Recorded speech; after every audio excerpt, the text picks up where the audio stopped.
Federal Reserve revealed asset purchases are likely to slow this year. Currently, the Federal Reserve buys $120 billion of bonds every month.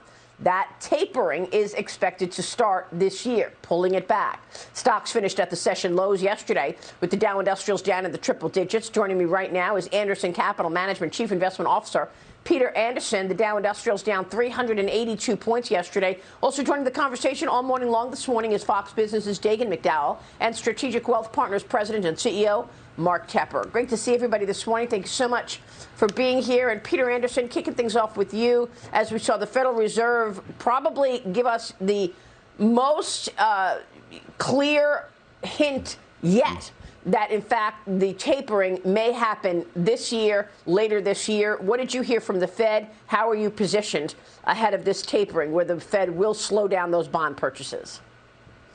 Good morning, Maria. Well, to be honest with you, I was astonished that they made that signal so clear.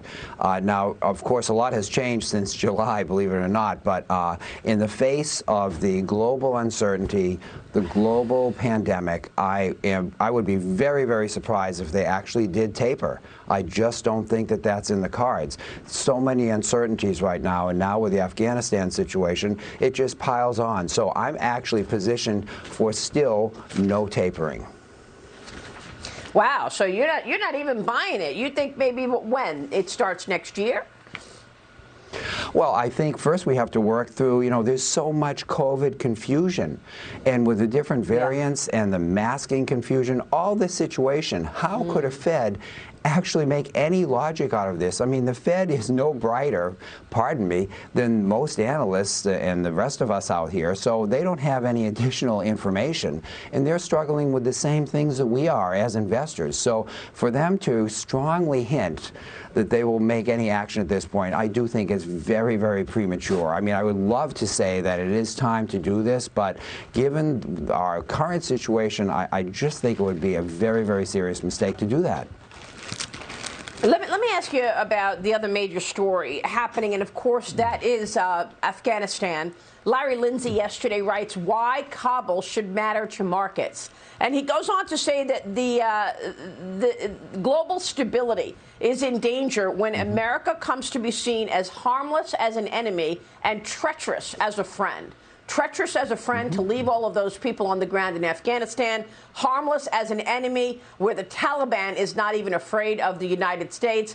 Does this work into your approach to investing at all? How does Afghanistan play into the situation? Absolutely, it plays in. And first off, let me say the heartbreaking nature of this from a human perspective is horrible. But beyond that, let's just talk about lithium. I don't know if most of your viewers are aware, but it has been called the Saudi Arabia of lithium. It has an estimates of $1 to $3 trillion worth of lithium. That is a huge underpinning of financing for the Taliban. And then on top of it, we have Russia and China moving in, and the phrase "my enemy's enemy is my friend" definitely applies here. So I think it will have tremendous impacts on the global economy. Remember, when President Trump was trying to negotiate the tariff war, that was one of the main things China used as leverage against that, was their production of lithium. So on top of that, we already have a data point of how important lithium is, and now we're getting a new exposure of supply of lithium that will be up for grabs, frankly, especially since America has left. Yeah, this is a very good point on the lithium point. I wasn't even thinking about that, Peter, because I was really talking about the idea that America is not feared, and America is not a friend, and that sort of is a cloud over the entire, global economy. But you're right, micro in terms of lithium and the impact there with Taliban on the ground is a great point to make. Back in the U.S., we're focused on retail this week. We've got more retailers reporting earnings this morning. Macy's and Kohl's out before the opening bell. What are you expecting here, and what does the retail macro story look to you in the face of allocating capital as well?